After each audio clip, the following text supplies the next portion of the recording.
بہرحال یہی حدیث سیدہ مریم اور سیدہ آسیہ کے بارے میں جو آتی ہے بخاری مسلم میں، اسی کا ایک طریق سیدنا علی سے بخاری اور مسلم دونوں میں موجود ہے۔ اس میں الفاظ ہے کہ نبی صلی اللہ علیہ وسلم نے فرمایا کہ اپنے زمانے میں سب سے بہترین عورت تھی مریم رضی اللہ تعالی عنہا وعلیہ السلام، اور اس زمانے میں سب سے بہترین عورت ہے خدیجہ رضی اللہ تعالی عنہا، جو کہ نبی صلی اللہ علیہ وسلم کی سیدہ عائشہ سے بھی بڑھ کر محبوب ترین بیوی تھی، جو سب سے پہلے اسلام لے کر آئیں، ایون مولا علی سے بھی پہلے۔ سب سے پہلے یہ مان لائیں، اس کے بعد مولا علی، اس کے بعد زید بن حارثہ، اور پھر ابو بکر الصدیق رضی اللہ عنہم اجمعین وعلیہم السلام۔ تو سیدہ خدیجہ کو آپ نے فرمایا یہ سب سے بہترین عورت ہے اس زمانے کی۔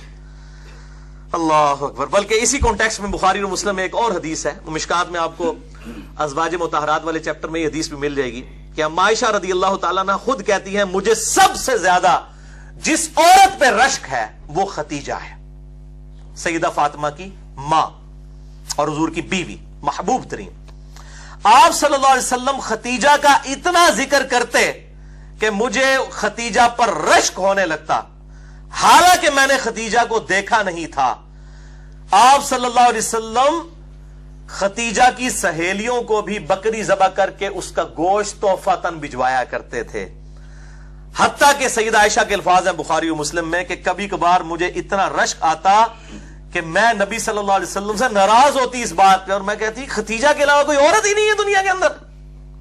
میں وہ بتا رہا ہوں، وہ بیوی جو سیدہ عائشہ بھی جس پہ رشک کر رہی ہیں۔ تو جب سیدہ عائشہ کی ہم فضیلت کی بیان کر رہے ہیں تو حضرت خدیجہ کو چھوڑ کے، خدیجہ والا لیول نہیں تھا سیدہ عائشہ کا، نہ مرتبے میں اور نہ نبی صلی اللہ علیہ وسلم کی محبوبیت میں، یہ ان کے بعد کی بات ہے۔ تو اتنے الفاظ کہ خدیجہ کے علاوہ کوئی عورت ہی نہیں ہے۔ نبی صلی اللہ علیہ وسلم نے فرمایا کہ جب وہ حضرت عائشہ کہتی ہیں جب یہ بات کرتی تو نبی صلی اللہ علیہ وسلم اس کی خوبیاں گنوانا شروع کر دیتے، خدیجہ میں یہ خوبی تھی، خدیجہ میں یہ خوبی تھی، یعنی بتانے کے لیے کہ یہ خوبیاں ہیں جو تم میں بھی نہیں موجود ہیں، تم باقی بیویوں میں بھی وہ خوبیاں نہیں ہیں۔ اور پھر فرمایا کہ میری تو ساری اولاد ہی خدیجہ سے ہے، یعنی آپ کی جو چاروں بیٹیاں ہیں، ٹھیک ہے، اور سیدہ فاطمہ اور سیدہ رقیہ، سیدہ ام کلثوم اور سیدہ زینب رضی اللہ عنہم اجمعین وعلیہم السلام، یہ چاروں بیٹیاں سیدہ خدیجہ سے ہوئی ہیں، اور یہ ان کی اپنی بیٹیاں ہیں نبی صلی اللہ علیہ وسلم کی۔ یہ جو مشہور کیا نا، یہ پچھلے خاوند تھے اور عجیب و غریب وہ بتا رہے ہوتے ہیں صاحب کتاب، اس دنیا میں سب سے بڑا رافضی جو ابو بکر عمر کو نعوذ باللہ من ذالک اعلانیہ طور پر منافق کہتا ہے، یاسر الحبیب، عرب میں اس کے پائے کا کوئی رافضی نہیں ہے۔ میں شیعہ کی بات نہیں کر رہا، رافضی، اس کو خود شیعہ نے اور ایران نے نکال دیا تھا اور اس کو گمراہ ڈکلیئر کیا ہوا ہے۔ وہ بھی مانتا ہے کہ نبی صلی اللہ علیہ وسلم کی یہ چاروں بیٹیاں اپنی ہیں، سیدہ خدیجہ سے نبی صلی اللہ علیہ وسلم کی بیٹیاں ہیں، پچھلے خامد سے نہیں ہیں۔ تو یہ میں رافضیوں کو خصوصاً پھکی دینے لگوں کہ سب سے بڑا رافضی یاسر الحبیب، سنی اور شیعہ دونوں کتابوں میں ملتا ہے کہ آپ صلی اللہ علیہ وسلم کی اپنی بیٹیاں تھیں۔ باقی یہ جو وہ حساب لگانے شروع کرتے ہیں نا، اتنے سال کی عمر میں شادی ہوئی ہے، وہ صحابی غلط ہیں، وہ سارے تاریخی روایتیں ہیں۔ کوئی صحیح سند سے ثابت نہیں ہے کہ نبی صلی اللہ علیہ وسلم کے عقد میں سیدہ خدیجہ جب آئی تو ان کی عمر 40 سال تھی، کوئی صحیح سند سے ثابت نہیں ہے۔ اور نہ یہ صحیح سند سے ثابت ہے کہ آپ صلی اللہ علیہ وسلم کی ہجرت کے بعد یہ بیٹیاں پیدا ہوئیں، یہ اپنی ٹائمنگ پہ ہی پیدا ہوئیں اور الحمدللہ ہجرت کے وقت یہ بالغہ تھی۔ تو یہ میں نے ضمناً مسئلہ عرض کر دیا۔ تو سیدہ خدیجہ رضی اللہ تعالیٰ عنہا اتنی محبوب تھیں کہ 24 سال تک آپ صلی اللہ علیہ وسلم کے عقد میں رہی ہیں، 24 سال تک، اور آپ صلی اللہ علیہ وآلہ وسلم نے ان کی زندگی کے اندر دوسری شادی نہیں کی ہے۔ اس سے اندازہ کر لیں 49 نبوی میں جب نبی صلی اللہ علیہ وسلم کی عمر مبارک 49 سال ہوئی، کیونکہ آپ کی شادی 25 سال کی عمر میں ہوئی، اسی سال آپ پر 2 غم کے پہاڑ ٹوٹے، ایک سیدہ خدیجہ رضی اللہ تعالی عنہا کا جو ہے انتقال ہوا، اور دوسرا جناب ابی طالب کا۔ اس کو عام الحزن کہا جاتا ہے، غم والا سال آپ صلی اللہ علیہ وسلم کے لیے غم والا سال تھا کہ 2 ایسی ہستیاں جو آپ صلی اللہ علیہ وسلم کی ڈھارس بندھانے والی تھیں، سیدہ خدیجہ اور جناب ابی طالب، وہ آپ صلی اللہ علیہ وآلہ وسلم سے رخصت ہوئے۔ تو آپ صلی اللہ علیہ وسلم نے سیدہ خدیجہ کی زندگی میں دوسری شادی کبھی نہیں کی ہے۔ یہ آپ صلی اللہ علیہ وسلم کی ایک خاص ایفیلیشن تھی اپنی اس بیوی کے ساتھ، ورنہ اس زمانے میں کتنی آفرز تھیں، لیکن آپ صلی اللہ علیہ وسلم اس معاملے میں یعنی اتنی زیادہ محبت فرماتے تھے کہ کسی اور عورت کے ساتھ سیدہ خدیجہ کو آپ نے شیئر نہیں کیا. یہ سیدہ خدیجہ کی بہت بڑی فضیلت ہے رضی اللہ تعالی عنہا علیہ السلام.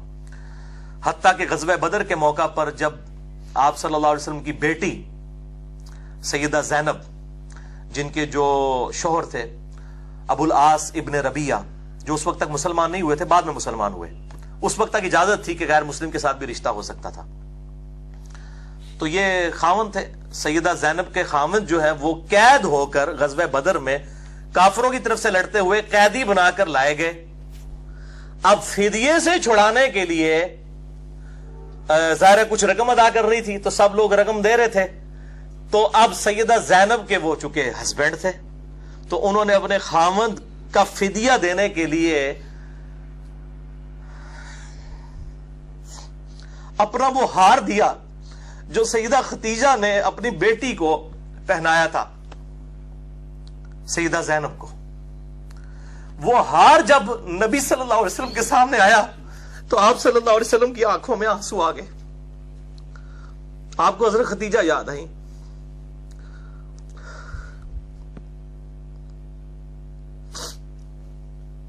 آپ صلی اللہ علیہ وسلم نے اپنے اصحاب سے کہا کہ اگر تم مجھے اجازت دو تو میں یہ ہار اپنی بیٹی زینب کو واپس کر دوں، یہ میری بیوی کی نشانی ہے اس کے پاس.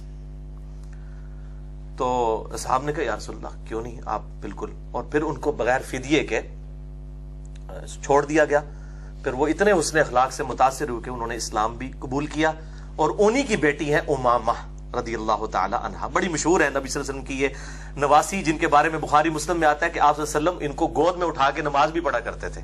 سیدہ امامہ، یہ لفظ ویسے لوگ اردو میں امامہ بول رہے ہوتے ہیں، یہ لفظ ہے امامہ، الف کے اوپر پیش ہے امامہ، امامہ بنت زینب.